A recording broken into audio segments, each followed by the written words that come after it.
ஆர்எஸ்புரத்தில் அமைந்துள்ள ஸ்ரீ நேரு வித்யாலயா மெட்ரிக் மேல்நிலைப் பள்ளியில் சர்வதேச யோகா தினம் சிறப்பாக கொண்டாடப்பட்டது. உடல் ஆரோக்கியம் மற்றும் மனநலத்தை வலியுறுத்தும் இந்த நிகழ்வில் மாணவர்கள் உற்சாகமாக பங்கேற்றனர்.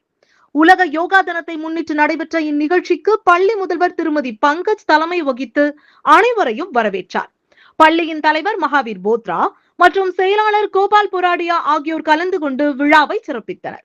பதஞ்சலி யோகா சமிதி கோவை அமைப்பின் வளநபர் கிஷோர் ஜெயின் சிறப்பு விருந்தினராக பங்கேற்று யோகாவின் அவசியம் மற்றும் அதன் உடல் மன நல நன்மைகள் குறித்து மாணவர்களிடம் விளக்கினார். இதனைத் தொடர்ந்து சூரிய நமஸ்காரம், ஹாலாசனம், வஜ்ராசனம் உள்ளிட்ட பல்வேறு யோகாசனங்களை மாணவர்கள் செய்து காண்பித்தனர். யோகா பயிற்சிகளின் மூலம் உடல் ஆரோக்கியம் மட்டுமன்றி மன ஒருமைப்பாடு மற்றும் ஒழுக்கமும் வளர்கின்றன என எடுத்துரைக்கப்பட்டது. நூற்றுக்கணக்கான மாணவர்கள் ஒரே இடத்தில் இணைந்து யோகா பயிற்சிகளில் ஈடுபட்ட காட்சி அனைவரையும் கவர்ந்தது. தேசிய கீதத்துடன் நிகழ்ச்சி நிறைவடைந்தது.